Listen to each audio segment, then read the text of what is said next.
카시마 씨, 영화 한 편 같이 보시죠. 알겠습니다.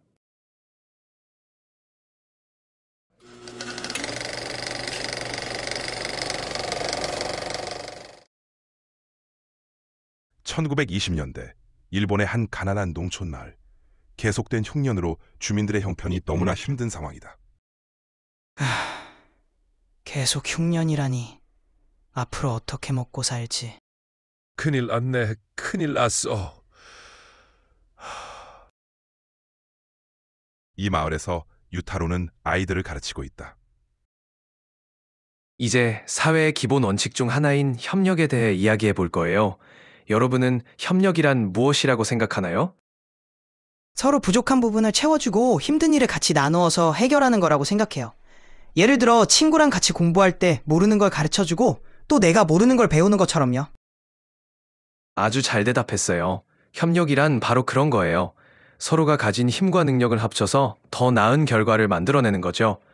혼자서 하기 힘든 일도 여럿이 힘을 모으면 훨씬 쉽게 해결할 수 있어요. 그리고 중요한 건 협력은 단순히 도움을 주고받는 것만이 아니라 서로를 믿고 함께 목표를 이루는 과정이라는 점이에요. 우리 마을도 우리 사회도 이런 협력으로 유지되고 발전하는 겁니다. 오늘 배운 협력의 의미를 꼭 기억해 주세요. 혼자서는 어려운 일도 함께하면 훨씬 더 큰 힘을 낼 수 있습니다. 우리 마을, 그리고 여러분의 미래도 서로 돕고 협력하는 마음에서 시작된다는 걸 잊지 말아요. 자, 오늘 수업은 여기까지입니다. 모두 수고했어요. 선생님, 미키가 오늘도 학교에 안 나왔어요. 나도 알고 있단다. 선생님이 알아볼 테니까 그만 집에 가보렴. 네, 선생님. 내일 뵐게요. 미키는 벌써 일주일째 학교에 나오지 않고 있어. 정말 괜찮은 걸까? 집 사정이 어렵다고는 들었지만 미키네 집에 가봐야겠다. 선생님, 이제 미키를 학교에 보낼 수 없습니다. 학비도 마련할 수 없고 먹여 살릴 방법조차 없습니다. 미키가 학교를 그만둔다니요? 미키는 성적이 매우 우수합니다. 이대로 대학까지 진학시킨다면 미래가 밝을 텐데요. 더 이상 불가능한 일입니다. 저희 사정이 너무 어렵습니다. 흉년이 계속되어서 먹을 것도 다 떨어졌습니다. 미키를 유학에 보낼 수밖에 없습니다. 그렇다면 제가 돈을 마련해 보겠습니다. 선생님. 유타로는 마을 주민들에게 사정을 말하고 모금을 시작했다. 주민 여러분의 도움이야말로 미키의 인생을 구할 마지막 희망입니다. 우리 집도 먹을 게 부족하긴 한데 그래도 아이를 유학에 보내는 건 너무 가슴 아프네요. 조금이라도 보탤게요. 지금 이 상황에서 돈을 내는 게 쉽진 않지만 미키 같은 어린아이가 희망을 잃어버리는 건 우리 모두의 책임 아닙니까? 그래요. 아이를 살리는 데 쓴다면 내가 가진 걸 조금이라도 나눌 수 있어요. 이런 일은 다 같이 힘을 모아야죠. 며칠 후 유타로의 집. 아무도 없니? 며느리분도 없는 것 같아요. 인기척이 없어요. 유타로야 학교에 있을 테고 아가도 어디 갔나 보네. 그런데 이게 뭐지? 돈다발 같은데요? 이게 웬일이야? 안 그래도 필요했는데 잘 됐다. 우선 쓰고 나중에 돌려줘야겠다. 아니, 그래도 아드님에게 말은 하고 가져가셔야죠. 나중에 갚으면 되지. 괜찮아. 돈이 어디 갔지? 우리가 모은 돈이 사라졌어. 어떻게 된 거죠? 분명히 여기에 놔뒀는데 이럴 수가. 이럴 리가 없어. 이 돈은 미키의 미래를 위한 건데. 대체 어찌된 일인지. 저 선생네 집에서 모은 돈이 사라졌다고 하네요. 그 어린 미키의 인생을 구하기 위해 모은 돈이었는데. 그게 사실인가요? 그런 큰 돈이 사라졌다니 어떻게 된 거죠? 선생이 그걸 슬쩍 했나 봐. 이제 미키는 어떡하니? 내 집에 마음대로 드나들 수 있는 사람은 내 아내를 제외하면 어머니밖에 없지. 어머니는 자주 내 집에 드나들곤 했어. 그렇다면 유타로는 곧바로 어머니의 요리집으로 가기로 결심했다. 어머니, 잠깐 저와 얘기 좀 할 수 있나요? 응? 무슨 일이니? 단둘이 조용한 곳에서 얘기하고 싶은데요. 그래, 뒷방에 가서 얘기하자. 어머니, 혹시 제 방에 있던 돈을 가져가셨나요? 응, 사업 확장을 위해 자금이 필요했는데 마침 돈이 거기에 있길래 가져다 썼다. 어머니, 그 돈은 미키를 돕기 위해 모은 돈이었어요. 그 돈으로 미키의 인생을 구하려 했어요. 그런데 어머니는 나는 가게를 확장하려는 마음에 그 돈을 가져가 버렸어. 너의 고생과 상관없이 내 욕심이 앞섰구나. 정말 미안하다. 어머니, 그 돈을 돌려주세요. 미키를 구해야 합니다. 공사비로 대부분 사용했어. 이제 와서 되돌릴 수가 없단다. 계약을 취소하려 해도 이미 들어간 비용이 너무 커서 감당할 수 없어. 어머니, 그 돈은 마을 주민들이 어려운 형편에도 불구하고 미키를 살리겠다고 모은 돈이에요. 어떻게든 당장 돌려받아야 합니다. 내가 말했잖니. 그 돈을 돌려받을 수 없다고. 정 네가 곤란하다면 도둑 맞았다고 하거라.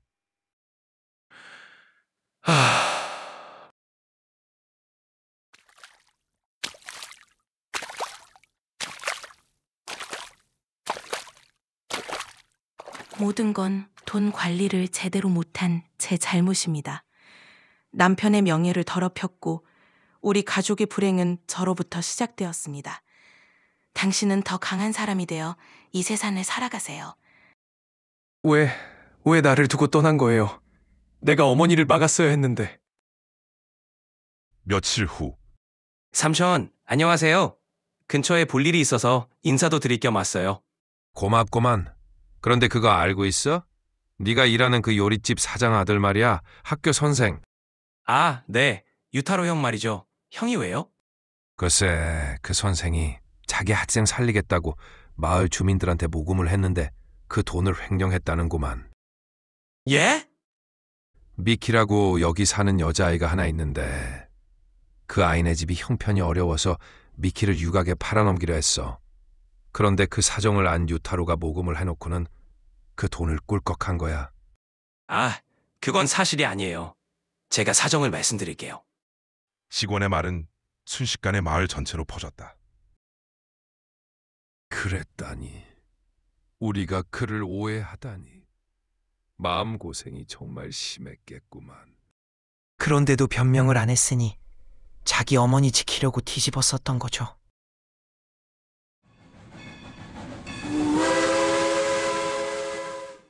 앞으로도 이런 시련은 계속되겠지. 더 강해지자. 그날 그는 기차에 올랐다.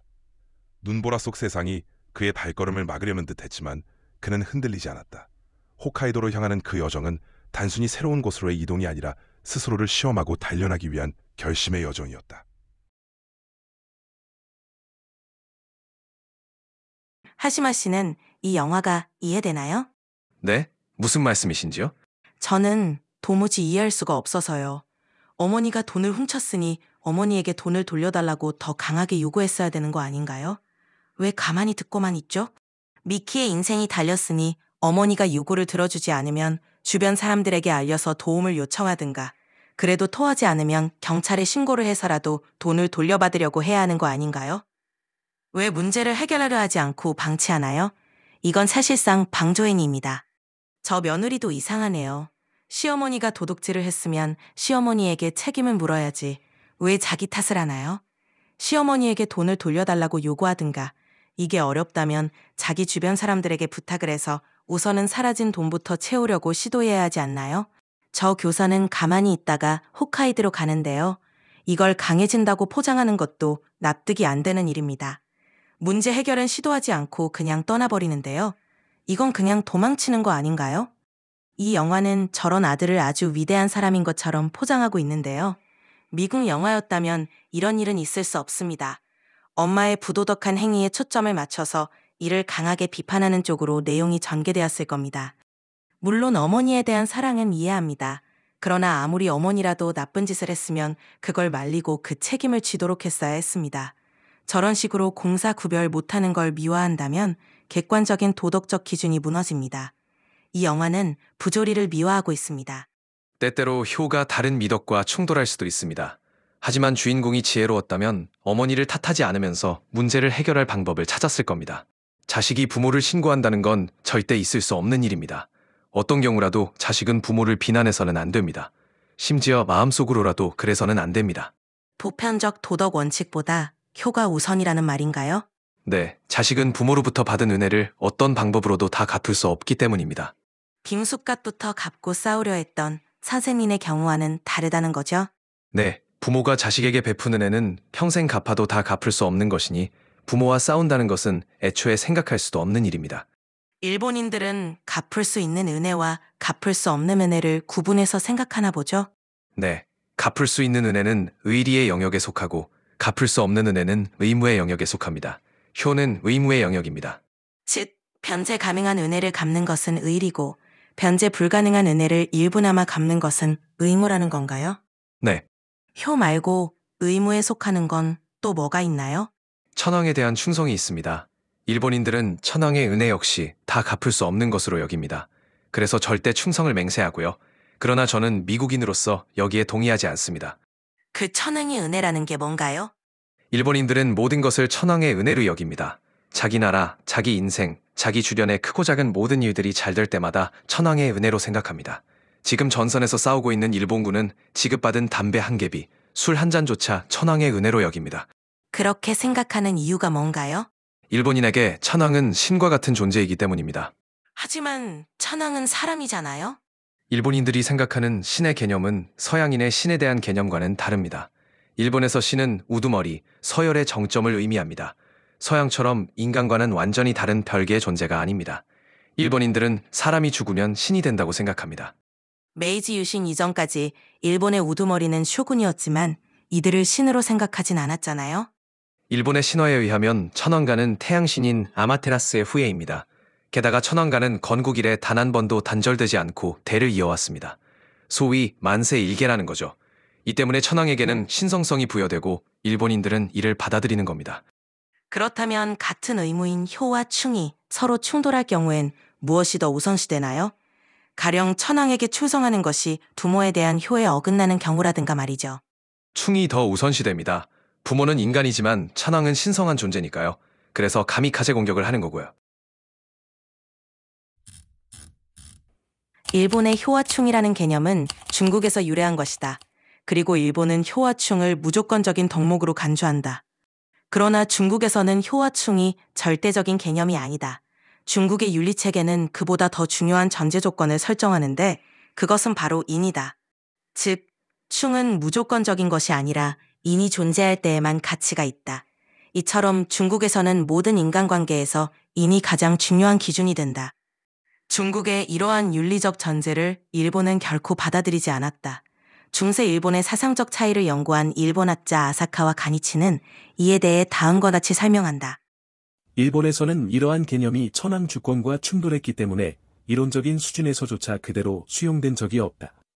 실제로 중국 윤리체계에서 가장 중요한 덕목이었던 인은 일본에서 배척되었으며 중국에서 차지했던 높은 지위를 상실하게 되었다.